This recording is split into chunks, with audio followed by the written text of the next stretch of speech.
Hey, what's up everybody? Week 4 of the van build, BoostiBeluga Mk. Let's get into it.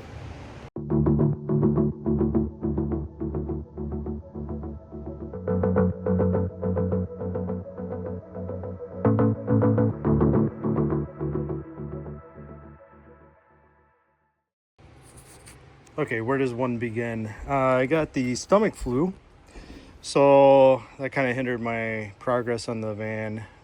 Anyways, I got some stuff done. I have the kitchen galley put together, assembled for the most part.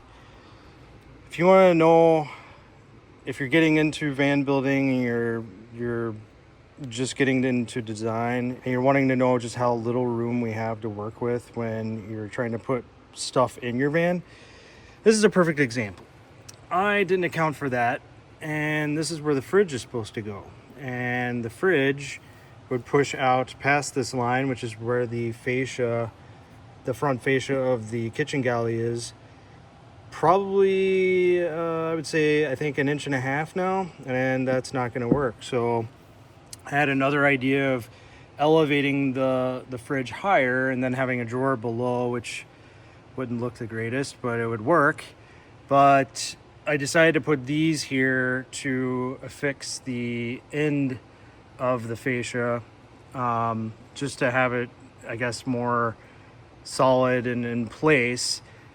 And that's going to cause issues because it's just the depth isn't there for the fridge. So now I'm having to rethink it all, and I think I'm gonna actually, and it'll probably be nice because like when you open the side door, I've seen some van builds like this where they actually put the front of the fridge here. I don't know. I'm working on it. I have to redesign some of the aluminum extrude. As you can see, it's pretty complicated already just because of you're working with curved walls. So the end had to actually inset a little bit. And then I didn't account for the inlets or the outlets for the water tank.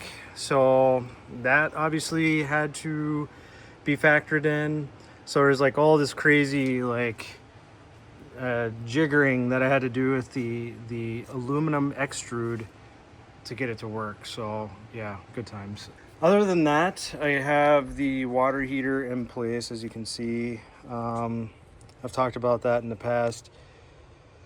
I'm still moving forward with it. I got the water heater kit, but it's obviously Kuma. This is the only piece of paper I have too, so it has all my notes on it. But overall, it's a pretty good water heater design. Granted, I haven't used it yet. I'll update everyone once I actually have water in it and I'm using it. This is kind of where I'm thinking about putting the pump and the accumulator tank. For those of you that don't know, accumulator tank, basically there's a bladder of air in here. You have to fill it up. That's why it has like a little inlet here, like a bicycle or a car tire or whatever. You fill that up with, I think, 14 psi air, and then the water fills it up and then displaces the air because air can compress. And basically the idea is this is set to be, I think, 45 psi, somewhere around there. I'm trying to read it upside down, 55 psi. So basically pushes water into the accumulator tank. It compresses out the bladder, and then the pump sees that it's at 55 psi and then stops, right? And then when you open up the water faucet and you're just like brushing your teeth or whatever, what it'll do is it'll use up some of the water in here, and the bladder will expand and push the water out. And then if you're only using a little bit of water, this won't even kick on. So because it won't see any major pressure drop. So that's kind of like how that works and why it's nice to have them. They're not necessary, but it helps the longevity of your water pump and all that. So I like them. I'm going to use it. What else? Man, I don't even know. I went full on crazy and I bought more insulation because, you know, why stop at 20 hours, right? So I bought, I think, another 15 linear feet from the same company I bought the kit for this for, again, I'll put it right here.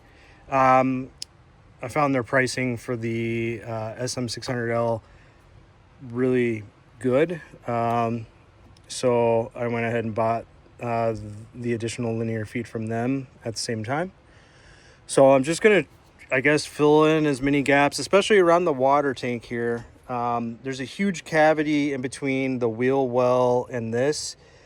And that's just going to, on a cold day, I do not want my water to get frozen. So I'm going to basically fill in this gap, basically the whole wall behind this thing with as much insulation as I can to keep this thing warm. So yeah, still not done with insulation apparently. I got the shower pan, so this is roughly where it's going to be. So if you imagine the wall with the shower head right here,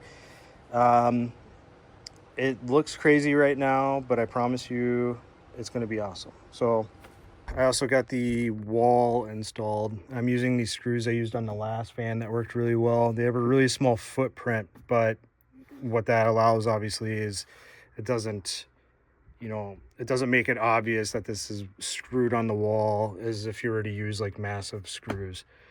Pretty silly minor point, but I like them. They're these GRK fasteners, uber grade apparently. But yeah, they work really well. And with things like birch, 1/4-inch birch plywood, I mean, my other van, none of these have failed, even though the heads are so small. And once you paint once you primer and paint over them, it's even less noticeable that the wall is screwed on. So I like them for this. Other than that, yeah, it's awesome. It's funny because the wall's up, but I'm gonna have to take it down almost immediately because I still have to route wires behind here for things like the lights and stuff. But yeah, it's up and and in place. So I'm just going to continue cutting the walls and getting them up, even though I might have to take them down just to get everything cut and ready to go up once I'm ready to start putting other components up. What else? So I got my first linear actuator installed. Things aren't looking so great right now. I don't mean like the wires hanging and stuff. I'm talking about my design. I'm going to be working with very tight tolerances between the left and right. I'm wanting to still have my 60-inch wide mattress up there, but these motors are so massive that it's going to be kind of hard to do that. And I could have installed them down here, but I was trying to keep these as clean as possible. So I guess we'll see if this is where I end up. But I got the first one installed as a test. My other 3 are coming tomorrow. One thing to note is how I said, oh, everything's going to be great once it's going up because it's going to hit the limiter switch when it gets to the top. Well, that's no longer the case. So now I'm going to have to figure out either install my own limiter switches or something. But I could have obviously mounted these lower, but that would have made it even harder to fit the mattress. You might even notice that I'm doing things like I'm embedding this in the ceiling as much as I can so that this has a smaller footprint in the area where the mattress is going to end up being, right? So I have a little room to work with, but it's not going to be fun to make this thing fit and work, but we'll get there. I'll figure it out. I always do. Just got to get the other 3 linear actuators and then I'll start putting the bed frame together. And I'm actually probably going to do that next because before I can start putting up all the walls and stuff, the other ones, I think, the rear one, I think it goes right around here-ish. So before I put up the walls, I really need to know how these are going to be installed and what I need to do to, I guess, reinforce, especially like one here that's just dangling. I'm going to need to kind of reinforce that with the kitchen galley that's going to go here, right? So yeah, lots of engineering and stuff to figure out yet, but at least I got one hanging. I got that going for me. So that's kind of it. That's what I've done. And Again, it wasn't very much, but I'm hoping that I'll have more progress coming soon. I'm pretty close to being done with the aluminum extrude for the kitchen galley, like I said, and then this whole elevated floor here is going to be aluminum extrude, so I got to make the skeleton of that and then start doing more wood work to basically build the elevated floor here, and then figure out how I'm going to make this watertight. I have quite a few ideas. So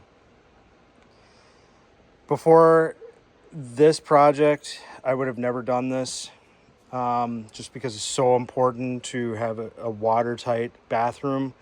My last van, I actually had, you know, the typical plastic shower pan and the what is it called, FRP walls that went down over the lip and stuff. This is going to be an endeavor, and I know I can pull it off, and I'll show everyone how I end up doing it.